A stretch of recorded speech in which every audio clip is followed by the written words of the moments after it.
एक और नया दिन और इंडिया की ईवीज की लिस्ट में एक और नया नाम। टू बी ऑनेस्ट, इंडिया की सड़कों पे इतने ईवीज नहीं है जितने इंडिया के अंदर ईवी के स्टार्टअप्स हैं। ऐसे में आपको जिस भी तरीके का एक ईवी लेना हो, हर एक स्टाइल, प्राइस, बजट और ज़रूरत के लिए पूरा भिंडी बाजार लगा हुआ है। यहाँ पे लोग कहते कुछ और है, करते कुछ और है और आपको मिलता तो कुछ बिल्कुल ही और है। और अगर ऐसे में आपको एक ईवी लेना है, then I welcome you to the shady business of EV. और जब इस बाजार में रोज एक से बढ़कर एक लोग बैठे हुए हैं आपका काटने के लिए, तो हमने सोचा कि अब ये हमारा भी फर्ज बनता है to turn on the light and find the best EV just for you. अब आप किसी भी स्कूटर से बेसिकली क्या चाहते हैं? सबसे पहली बात कि वो आपको बिना कोई भी सरदर्द दिए स्टार्ट हो जाए और point A to point B ले जाए। ये आपको थोड़ा सा हंसने वाली चीज लग रही होगी, लेकिन सीरियसली जब एक ईवी को सिलेक्ट करने की बात होती है तो ये भी एक बहुत बड़ा क्राइटेरिया हो जाता है, क्योंकि थर्मल इश्यूज हर दूसरे ईवी के अंदर बहुत ज्यादा प्रेवलेंट है। उसके बाद किसी भी स्कूटर के अंदर सबसे बड़ा जो फायदा मिलता है वो होती है उसकी प्रैक्टिकलिटी और स्टोरेज स्पेस। दूसरा कि उसका फ्लोर बोर्ड बढ़ाओ ताकि आप उसके अंदर गैस सिलेंडर या ऐसा कोई भी बड़ा सा सूटकेस जैसा सामान अपने साथ ले जा सके। और भाई क्योंकि हम इंडियंस हैं तो हमारे लिए सबसे इंपॉर्टेंट सवाल में सबसे ऊपर आता है कि कितना देती है, मतलब कि माइलेज या रेंज। पेट्रोल के बढ़ते प्राइसेस को ध्यान में रखते हुए हम वही ईवी को कंसीडर करना चाहिए जो at least day to day run में उससे ज्यादा सस्ता हो। और अगर ये दोनों चीजें किसी स्कूटर ने सेटिस्फाई कर दी, तब फाइनली बात आती है आखिरी की दो चीजों पे।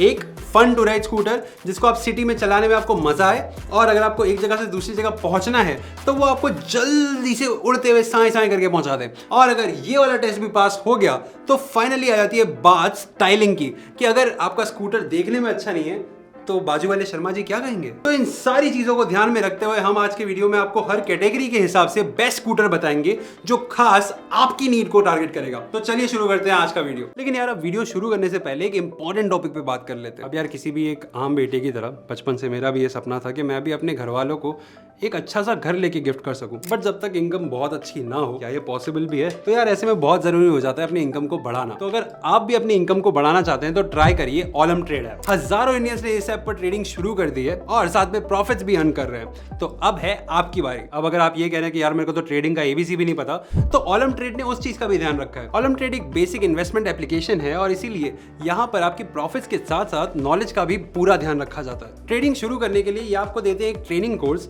जिससे लेकर आप अपना पहला ट्रेड शुरू कर सकते हो। और साथ में आपको एक्सपीरियंस्ड एनालिस्ट की तरफ से सिग्नल भी मिलते रहेंगे और इन सारे सिग्नल्स को मानकर आप अपना पहला प्रॉफिट भी अर्न कर सकते हो। अब यार, जैसे किसी भी बाइक को हम स्पेक शीट पे नहीं चला सकते, एक प्रैक्टिकल जरूरी होता है, तो वैसे ही चलिए मैं भी प्रैक्टिकल करके दिखाता हूँ। इस ऐप को मैं खुद यूज कर रहा हूँ। अब हम एक ट्रेड ओपन करते हैं। यहाँ पर मैंने पहले ही ओलम ट्रेड पे रजिस्टर और डिपॉजिट कर लिया है, तो मैं एक ट्रेड डाउन ओपन कर रहा हूँ अपने बैलेंस में से $100 यूज करके। बट भाइयों, प्लीज ध्यान से और सोच समझ के ट्रेड करना ताकि आपको भी मैक्सिमम प्रॉफिट हो सके। वो just give me a second. Dam man, अभी मुझे $90 मिले हैं मेरे अकाउंट के अंदर, और जो $100 पर मैंने ट्रेड डाउन किया था वो अब $190 बन गया है। तो यार मैं तो काफी ज्यादा एक्साइटेड हूँ। लेकिन अब ये प्रॉफिट सिर्फ हमारा नहीं है, मैं लेके आऊँ आपके लिए एक स्पेशल ऑफर। अगर आप भी मेरी तरह एक्साइटेड हैं तो आपको मिलेगा एक 3-in-1 bonus. Base description link पर क्लिक करो, उसमें से लिंक ओपन करो, रजिस्टर करो और अपना डिपॉजिट करते वक्त मेरा कोड यूज करिए विच इज FY30, जिसे यूज करने पर आपको मिलेगा फर्स्ट 30% बोनस अपने डिपॉजिट अमाउंट पर, सेकंड 10 गुना ज्यादा डेमो डिपॉजिट्स, मतलब 10,000 की जगह आप 1 लाख रुपए पे ट्रेड करके सीख सकते हैं। और तीसरे फायदे में आपको मिलेगा एक मिस्ट्री लूट बॉक्स जो कि है खास आपके लिए, और उसके अंदर आपको मिलेंगे ढेर सारे trading tools just for free. तो स्टार्ट करिए अपनी ट्रेडिंग जर्नी। लिंक और प्रोमो कोड आपको हमारे डिस्क्रिप्शन में मिल जाएगा और अर्न करिए अपना प्रॉफिट। स्टार्टिंग थिंग्स ऑफ, अगर आपके पास दौलत है, शौहरत है, इज्जत है, बड़ा सा कारोबार है, basically if you are this guy, और अगर आपको एक ऐसा स्कूटर लेना है जो इररिस्पेक्टिव ऑफ द प्राइस चलाने में बहुत ज्यादा मजेदार हो और साथ में आपको ढेर सारे फीचर्स और एक प्रीमियम वाला रिच फील भी दे, तो आप जाके ले सकते हैं दी एथर 450X। बेसिकली ईवीज के अंदर ये इंडिया का सबसे पुराना स्कूटर है और ये बात का फायदा डेफिनेटली एथर के अंदर आपको जगह जगह देखने को मिलेगा। बात करते हैं इसकी स्टाइलिंग से, तो इसकी जो ओवरऑल बिल्ड क्वालिटी है वो बहुत ज्यादा प्रीमियम है। उसके अलावा आपको इसमें आगे और पीछे लैंप्स में LEDs मिल रहे हैं, साथ में आपको एक साथ इसका TFT क्लस्टर मिल रहा है, जो कि आज के टाइम पे जो ईवीज अगर आप बाकी देखेंगे तो उनमें काफी जिटरी या स्लगिश वाला UI आता है, जो काफी बड़ी प्रॉब्लम है। लेकिन एथर का UI इट्स स्मूथ AF, बगी बिल्कुल नहीं है। लेकिन हाँ, एक जगह जहां हमें थोड़ा सा स्लो लगा वो ये कि जब ये अपने लाइट से डार्क मोड पे स्विच करता है रात को, तब ये थोड़ा सा स्लो होता है या टाइम लगता है इसकी डिस्प्ले के अंदर। उसके अलावा इसमें आपको रिवर्स पार्किंग फीचर मिल रहा है, ब्लूटूथ कनेक्टिविटी मिल रही है, साथ में नेविगेशन मिल रहा है और एक कनेक्टेड ऐप मिल रही है जो बाकी की सारी कमियां भी पूरी कर देती है। और उसके साथ कंस्टेंट अपडेट्स के लिए इसमें ओटी अपडेट का भी फीचर आपको इसकी स्क्रीन में देखने को मिलता है। तो ये स्कूटर इतना फन टू राइड है कैसे? सबसे पहली बात कि इसके एल्यूमिनियम चेसी की वजह से ये स्कूटर हो जाता है 108 किलो का, which is one of the lightest in the segment। उसके साथ आपको इसमें 6 किलोवाट की मोटर मिल जाती है जो बनाती है 7.2 bhp का पावर और उसके साथ में 38 न्यूटन मीटर का टॉर्क। इस स्कूटर के अंदर आपको 4 राइडिंग मोड मिल रहे हैं, इको, राइड, स्पोर्ट और वॉक। और इसका जो ये 38 न्यूटन मीटर का टॉर्क है वो एकदम से पंच इन करता है जब आप होंगे इसके वॉक मोड के अंदर। 0 to 40 ये स्कूटर पहुंच जाता है 3 सेकंड में, जो कि इस सेगमेंट में सबसे ज्यादा फास्टेस्ट है। उसके साथ आपको इसमें 80 to 85 की टॉप स्पीड मिलती है, जहां तक ये पहुंचता है रफली 7 से 8 सेकंड के अंदर। इसकी रेंज के अंदर भी क्लेम रेंज है 116 किलोमीटर की, लेकिन जब हमने इसको रियल वर्ल्ड में टेस्ट किया इवन इको मोड के अंदर कंस्टेंटली ड्राइव करके, तो 90 से 95 किलोमीटर की रेंज मिलती है। अब ये रेंज बेशक आपको सुनने में कम लग सकती है, लेकिन तब भी औरों के मुकाबले इसमें आपको हेडेक सबसे कम है, क्योंकि एथर इतने ज्यादा लंबे समय से इंडिया में कि उन्होंने जगह जगह अपने चार्जिंग स्टेशन सेटअप कर रखे हैं। बात करें बैटरी की चार्जिंग की, तो इसमें 4 से 5 घंटे आपको बैटरी को फुल चार्ज होने में लगते हैं, तो आपको इसको रात को चार्जिंग में लगा के भूलना पड़ेगा। लेकिन बाकी ब्रांड्स की तरह एथर भी एक फास्ट चार्जिंग नेटवर्क में इन्वेस्ट कर रहा है हीरो के साथ मिलकर, जहां इनका क्लेम है कि वो अपने 0 to 80% चार्ज कर सकते हैं 1.5 किलोमीटर पर मिनट के चार्ज के हिसाब से। जो अगर मैथ लगा के देखे तो मतलब 1.5 से 2 घंटे इन्हें लगेंगे अपनी बैटरी को फुल चार्ज करने में। इसकी जो बैटरी है वो आती है एल्यूमिनियम केसिंग के साथ, विच इज IP67 रेटेड। और अगर आपको स्कूटर के बारे में ज्यादा जानना है तो हमने इसका इन डेप्थ रिव्यू कर रखा है, इसके ऑन रोड सारे मॉडल्स और प्राइसेस के साथ, और इसे कंपेयर भी किया है बाकी IC स्कूटर्स के साथ जो सेम प्राइस रेंज पे आते हैं या सेम पावर ग्रुप के अंदर आते हैं। तो वो आप जाके यहाँ पे देख सकते हैं। पिछले साल 15 अगस्त में जब नए 2 कंपेटिटर्स आए हैं और मार्केट में जो एक प्रॉमिसिंग फ्यूचर दिख रहा है ईवीज का, वहां पे एथर को डेफिनेटली और ज्यादा फीचर्स और ज्यादा वैल्यू फॉर मनी देने की जरूरत है। And the scooter as a whole needs to up it game, क्योंकि इसका जो 1.3 से लेकर 1.5 लाख का पूरा प्राइस टैग है उसे जस्टिफाई करना अभी फिलहाल थोड़ा सा मुश्किल हो रखा है। ये मैंने आपको दिल्ली के प्राइसेस बताए, अगर आप गुजरात जैसी किसी जगह पे रहते हैं तो हो सकता है आपको थोड़ा और ये सस्ता मिल जाए, इंक्लूडिंग द स्टेट सब्सिडीज। अभी अमीरों वाले fun to drive feature pack scooter में एथर का सबसे बड़ा कॉम्पिटिटर ऑन पेपर है द ओला S1 Pro, लेकिन वो हम किसी को रिकमेंड नहीं करते because of various reasons. Now Ola S1 Pro को अगर आप सिर्फ परफॉर्मेंस के मामले में देखेंगे तो वो तब भी एक बहुत अच्छी चॉइस है। अब अगर आप ओला को एथर से कंपेयर करेंगे, then Ola is cheaper, it's faster, it has better range and it's even more comfortable than Ather. लेकिन तब भी ये सारी बातें आधी ऑन पेपर है और आधी हार्डवेयर साइड पर। मतलब उसके अंदर आपको 4 किलोवाट आवर का बैटरी पैक मिल रहा है जो कि एथर से 50% बड़ा है, और उसके साथ में आपको 120 किलोमीटर तक की क्लेम्ड माइलेज देता है, और साथ में 8.5 किलोवाट की मोटर है जो अगेन 50% तक बड़ी है और आपको दे रही है 7.4 bhp के रनिंग पावर के साथ 11.4 bhp का पीक पावर। लेकिन अब ये सारी बातें ऑन पेपर है, जब आप एक्चुअल में ओला को चला के टेस्ट करेंगे तो डोंट गेट मी रॉन्ग, सबसे पहले वो स्कूटर शेयर परफॉर्मेंस के मामले में काफी अच्छा है, लेकिन वो सिटी राइडिंग के अंदर उतना फन टू राइड नहीं है। पहली बात इसीलिए क्योंकि इसके थ्रॉटल में थोड़ा सा डिले है कि स्कूटर का पिकअप काफी स्लगिश है और आपको धीरे धीरे मिलता है कि 0 to 20 या 0 to 40 की अगर आप बात करेंगे तो एथर जैसे मैंने बताया था 3 सेकंड में पहुंच जाता है। ओला का भी ऑलमोस्ट सेम टाइम है, लेकिन इसके अंदर थ्रॉटल डिले आता है कि 0 to 20 तक उसका जो थ्रॉटल है वो काफी धीरे धीरे पिकअप करता है, और इसी वजह से जब सिटी के ट्रैफिक में आप उसे मैन्यूवर करते हैं काफी ब्रेकिंग्स के साथ, तो वो उतना फन टू राइड नहीं रहता। उसके साथ साथ एक दूसरा जो इसके थ्रॉटल के अंदर प्रॉब्लम है वो ये कि जैसे आप स्लाइटली भी ब्रेक को अगर टच भी करेंगे तो इसका थ्रॉटल डिस्कनेक्ट हो जाएगा, और इसीलिए सिटी में आप जब भी किसी को ओवरटेक करेंगे, टर्न करेंगे या कुछ भी करेंगे ब्रेकिंग से रिलेटेड, तो आपका थ्रॉटल बार बार डिस्कनेक्ट होता रहेगा and it needs certain amount of getting used to. लेकिन तब भी अगर आप एथर से कंपेयर करेंगे तो या in the lower to mid range Ather wins 0 to 40 ये ओला से बहुत जल्दी पहुंच जाता है। लेकिन अब ये भी नहीं है कि ओला की पावर सिर्फ लिखने के लिए या पेपर पे थी, उसकी पावर सच में ज्यादा है, लेकिन वो चीज शाइन करती है 40 से 60 या 80 की स्पीड पे जाने के लिए। इसका जो 58 न्यूटन मीटर्स ऑफ टॉर्क है वो शाइन करता है ओला के एकदम हाइपर मोड के अंदर, और वो भी 40 की स्पीड के बाद। जब आप एक्सेलरेट करेंगे 40 to 60 या 80 या 90, तो वहां पे आपको पता चलेगा कि ओला हैज अ बेटर रिस्पॉन्स। लेकिन यहाँ भी एक छोटा सा हिकअप ये है कि थर्मल इश्यूज ओला के अंदर भी है, और इसीलिए वो अपने हाइपर मोड को लिमिट कर देता है कि अगर आप कंटिन्यूअसली उसे हाइपर मोड में चलाएंगे तो वो आपकी परफॉर्मेंस को लिमिट कर देगा नॉर्मल मोड पे, और उसके बाद आप चेंज ही नहीं कर पाएंगे हाइपर मोड के अंदर। Until and unless for 5-10 minutes आपको वेट करना पड़ेगा जब चीजें वापस कूल डाउन होगी, थोड़ी सी मोटर और आपकी बैटरी, और उसके बाद वो वापस सेम चीज को यूज करने देगा।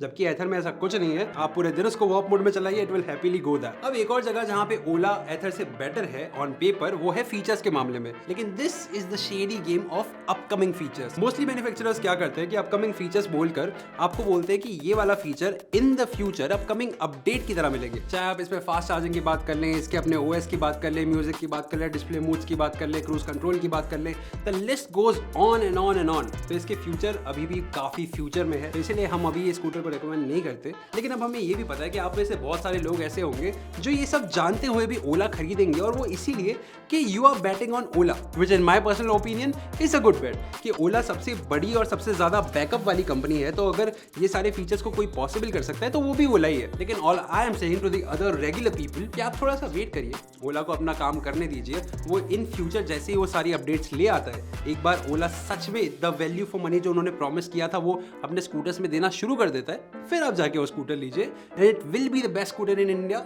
In future. तो 1.1 लाख रुपीज ऑन रोड के साथ ओला इंडिया का बेस्ट स्कूटर हो सकता है, which is a total steal deal but in future. तो अब यार बहुत कर ली अमीरों वाली बात, now let's make this setup a bit more budget.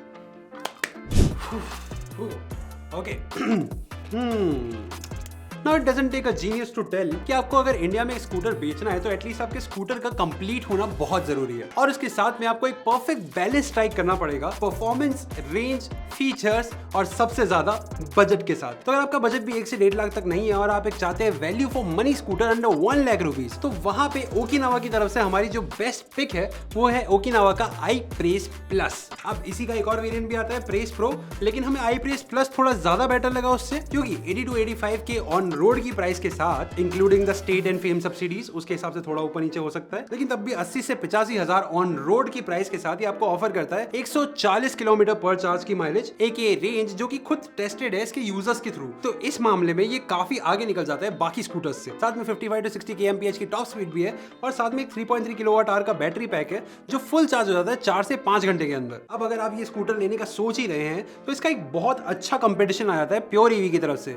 ये दोनों ही ब्रांड्स काफी अंडरडॉग्स है इंडिया के अंदर, लेकिन they give really value for money scooters. तो जो प्योर ईवी की तरफ से हमारे दो फेवरेट स्कूटर्स है, उनका नाम है प्योर ईवी ई ट्रेंस नियो और प्योर ईवी ई प्लूटो 7G। इन दोनों स्कूटर्स के अंदर काफी कॉमन कैरेक्टरिस्टिक्स है और काफी कम डिफरेंसेस है, तो आप जाके इन दोनों ही स्कूटर्स को चेकआउट कर सकते हैं। दोनों स्कूटर्स के अंदर आपको 120 किलोमीटर पर चार्ज तक की रेंज मिलेगी, 55 से 60 तक की टॉप स्पीड मिल रही है। अगेन 84,000 to 88,000 ऑन रोड इनकी प्राइसेस है। साथ में front and rear disc brakes, telescopic front forks आगे पीछे, आपके ड्यूअल शॉक अब्जॉर्बर्स और एक बड़ा बेसिक सा इंस्ट्रूमेंट क्लस्टर जो आपको बैटरी लेवल, ओडोमीटर और आपके करंट मोड या फिर स्पीडोमीटर के बारे में बताता है। चलाने में दोनों स्कूटर काफी ज्यादा कंफर्टेबल है, बस दोनों के अंदर थोड़ी सी 19-20 का फर्क है अपनी माइलेज और टॉप स्पीड को लेकर। तो आपको जो स्कूटर पसंद आता है आप उसे ले सकते हैं। अगर आपको वीडियो यहाँ तक पसंद आ रहा है then please do like, comment, share and subscribe, ताकि हम ऐसा ही और ऑसम कंटेंट आपके लिए ला सके। Let's continue the video. अब बजट वाली कैटेगरी में हमने आपको बेस्ट स्कूटर्स अंडर 1 लाख तो बता दिए, लेकिन वहीं पर अगर आपका बजट 50 से 70 हजार के बीच में कहीं पर है और आपको उस कैटेगरी के अंदर बेस्ट स्कूटर चाहिए, तो वहां पे जो ऑप्टिमा HX अपनी प्राइस रेंज के हिसाब से सबसे अंडर पावर्ड स्कूटर है, लेकिन तब भी वो आपको ऑलमोस्ट सेम तरीके की परफॉर्मेंस निकाल के देता है विथ एन इंक्रीज माइलेज। और ऐसा इसीलिए क्योंकि इसके अंदर डुअल बैटरी मिलती है। अब डुअल बैटरी होने का एक ये फायदा है कि आपको इस प्राइस के ऊपर भी 110 किलोमीटर पर चार्ज की लिमिट मिल रही है, ऑलमोस्ट आधे प्राइस पे। उसके साथ में अगर हम परफॉर्मेंस की बात करें तो वो भी उतनी बुरी नहीं है, 45 किलोमीटर पर आवर की इसकी टॉप स्पीड है, लेकिन क्योंकि स्कूटर को उतना ज्यादा पुश करने के लिए बनाया ही नहीं गया है, तो इसकी फाइबर बॉडी के अंदर थोड़े से आपको एविडेंटली वाइब्रेशंस देखने को मिलेंगे जब आप स्कूटर को पुश करेंगे अपनी एब्सोल्यूट लिमिट्स तक। हाँ, जो एक्चुअल कॉन्स है स्कूटर के जिनको इसे लेने से पहले आपको ध्यान में रखना चाहिए वो ये है कि पहला, इसकी अंडर सीट स्टोरेज कुछ भी अवेलेबल नहीं है। 12 लीटर की अंडर सीट स्टोरेज मिलती है, और ऐसा इसीलिए क्योंकि दोनों बैटरीज जो हैं वो आपकी अंडर सीट में ही है और दोनों रिमूवेबल है। तो वो अंडर सीट बैटरीज होने की वजह से इसका अंडर सीट स्टोरेज कुछ भी नहीं बचता।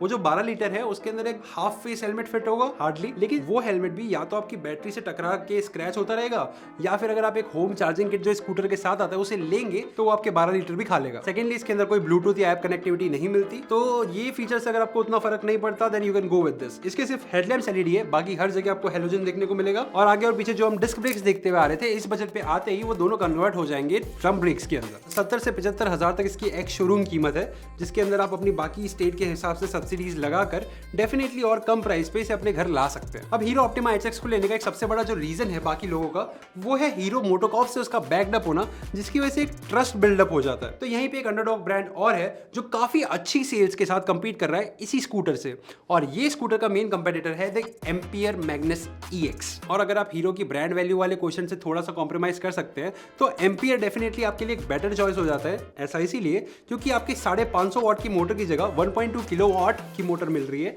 और साथ में 110 की जो आपकी क्लेम माइलेज थी हीरो के अंदर वो यहाँ पे 126 हो गई है और साथ में जो आपकी टॉप स्पीड थी वो 45 से बढ़कर 55 तक पहुंच गई है at exact same ex showroom price. तो हमने आपको हाई एंड एकदम परफॉर्मेंस वाले स्कूटर्स बता दिए कि उसके अंदर अगर आपको कोई लेना है तो आप एथर या फिर ओला S1 ले सकते हैं। उसके बाद हमने आपको बजट वाले ऑप्शन बता दिए अंडर 1 लाख में, जहां पे आप ओकिनावा या प्योर ईवी को कंसल्ट कर सकते हैं। और उसके बाद हमने ले आए आपके लिए एक्सट्रीम बजट वाले ऑप्शन जो 50 से 60 हजार के आसपास आप घर ला सकते हैं, जिनमें आपको मिलेगी कमाल की रेंज ऑफ परफॉर्मेंस एक जरा से कॉम्प्रोमाइज स्पेक्स के साथ। तो ये सारी कैटेगरीज में हमने आपको हमारी चॉइस और उनके मेन कंपेटिटर्स दोनों बता दिए। अब चलते हैं उन लोगों के लिए जिनको रेट्रो स्कूटर्स का थोड़ा ज्यादा शौक है। तो अगर आपके बचपन की भी यादें कुछ ऐसी है जब आप अपने पापा के साथ स्कूटर में आगे खड़े होकर स्कूल जाया करते थे, तो उन यादों को ताजा करने के लिए बजाज से लेकर आया है the Bajaj Chetak EV variant. अगर आप सिर्फ स्पेक्स वाइज देखेंगे तो बजाज चेतक और टीवीएस iQube बहुत ज्यादा सिमिलर स्कूटर्स है, लेकिन क्योंकि हम रेट्रो की बात कर रहे हैं तो यहाँ पे हमें बजाज डेफिनेटली बेटर चॉइस लगता है। और इसका सबसे बड़ा रीजन है इसकी प्रीमियम बिल्ड क्वालिटी और एक वो टाइमलेस क्लासिक डिजाइन